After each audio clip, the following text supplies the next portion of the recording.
C'est pourquoi mon intervention va s'accentuer principalement autour de la communication qui a été faite hier par le pool des avocats du groupe Gyoma, avec la précision que ce ne sont pas que seulement les dossiers Gyoma qui sont actuellement pendants par devant les juridictions. Pourquoi c'est Gyoma autour duquel on crie? Pourquoi c'est autour de Gyoma on essaie de manipuler l'opinion? Jeter de l'anathème sur les procédures judiciaires. Moi, en tant que procureur général, représentant du ministère public auprès de mon ressort, se fait le devoir ce matin d'apporter des précisions par rapport à cette communication. Et lorsque je finirai, le parquet n'écarte aucune question auquel vous voudrez bien poser dans l'intérêt d'éclairer l'opinion nationale et internationale. À un moment donné, les débats judiciaires doivent quitter au niveau de la presse pour se transporter devant les trottoirs du juge. Cette culture démocratique judiciaire doit être enracinée dans nos comportements. Mais puisque la presse est devenue aujourd'hui un quatrième pouvoir, entre guillemets, qui peut être utilisé à toute fin, toute communication par des professionnels donnera droit à la réponse et à des précisions du parquet général.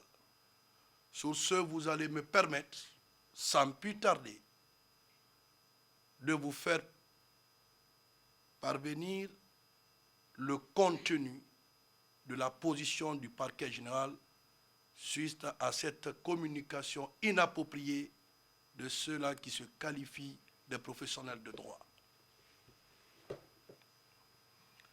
Communiqué du parquet général près la cour d'appel de Conakry. Conakry, le 1er février 2022. Le procureur général près de la cour d'appel de Conakry.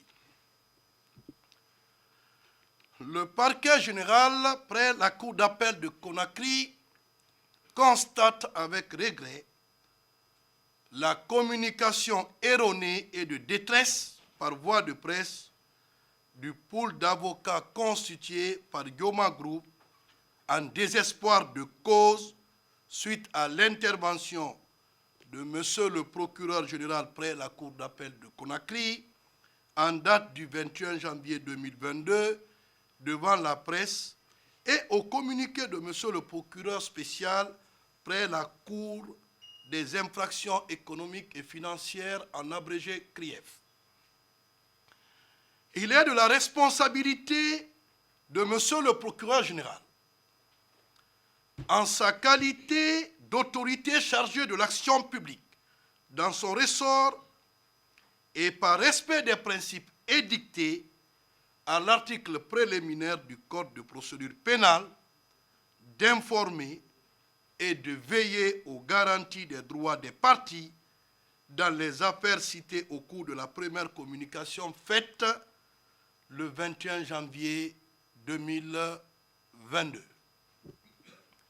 Faut-il rappeler que les avocats constitués par Gyoma Group ont, pour détourner l'opinion sur l'essentiel des procédures enclenchées depuis l'annonce de l'opérationnalisation de la Cour de répression des infractions économiques et financières, et surtout la communication du procureur général suite à la dénonciation faite par l'agent judiciaire de l'État dans son courrier numéro 0031-PRG-AJE-2022 en date du 20 janvier 2022, reçu au secrétariat du parquet sous le numéro d'arrivée 95-2022, utiliser la voie de presse pour jeter de l'anathème sur les procédures régulièrement introduites et en cours d'examen, tant par devant les juridictions ordinaires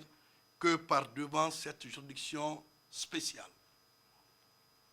Par leur déclaration ils ont tenté vainement de faire croire à l'opinion que la communication du procureur général violerait des articles 8, 16, 19 de l'ordonnance numéro 007 portant création, organisation et fonctionnement de la CRIEF, préliminaire 8, 42 du Code de procédure pénale, 13 de la Charte de la transition et l'article 367 du Code de procédure pénale.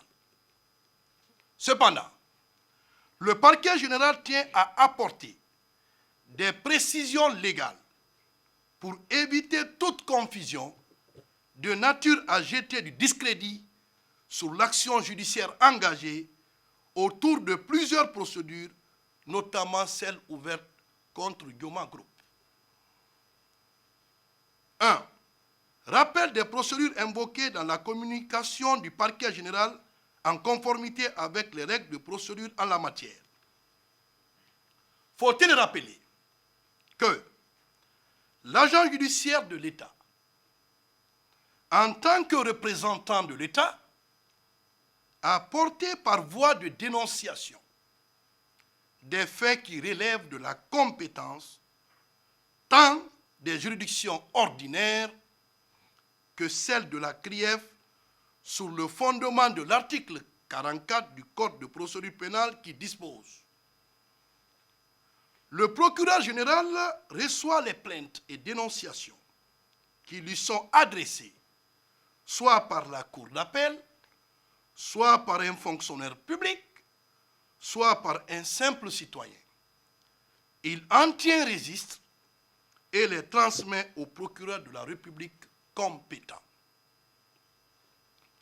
Cette disposition textuelle met en évidence que le procureur général est fondé de recevoir, sans exception ou dérogation, des plaintes ou des dénonciations, même celles relevant de la compétence des juridictions d'exception, notamment le tribunal militaire, le tribunal pour enfants et la CRIEF, pour n'en citer que cela.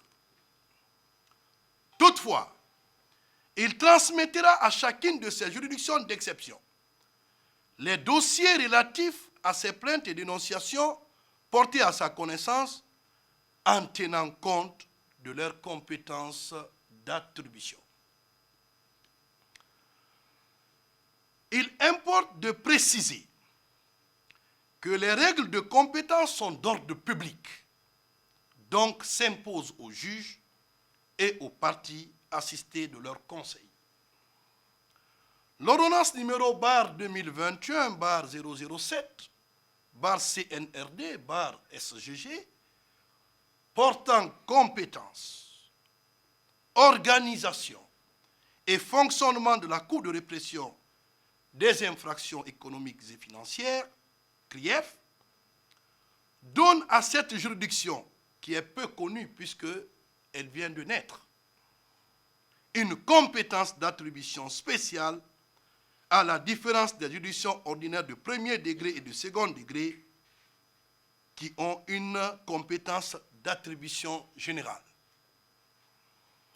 Sous le fondement de l'article 1er de cette ordonnance, la CRIEF est chargée sur toute l'étendue du territoire national de la répression des infractions à caractère économique ou financier, constitue, au regard de cette ordonnance, des infractions économiques et financières. 1. Les infractions relatives aux finances des personnes morales de droit public. 2. Les infractions dont la réalisation est susceptible d'affecter négativement l'ordre public économique. 3. Les infractions qui constituent une atteinte grave et massive à la santé publique et à l'environnement. Les infractions définies dans l'acte uniforme OHADA relatif aux droits des sociétés commerciales et du groupement d'intérêt économique. En outre, pour différencier la compétence d'attribution spéciale de la CRIEF de celle d'attribution générale des juridictions ordinaires, l'article 5 de la même ordonnance fixe clairement le plafond du montant des infractions à caractère économique ou financier limitativement énumérées à hauteur de la somme égale ou supérieure à 1 milliard que sont 1. Les soustractions et détournements commis par les agents publics lorsque la valeur de la chose est égale ou supérieure à 1 milliard.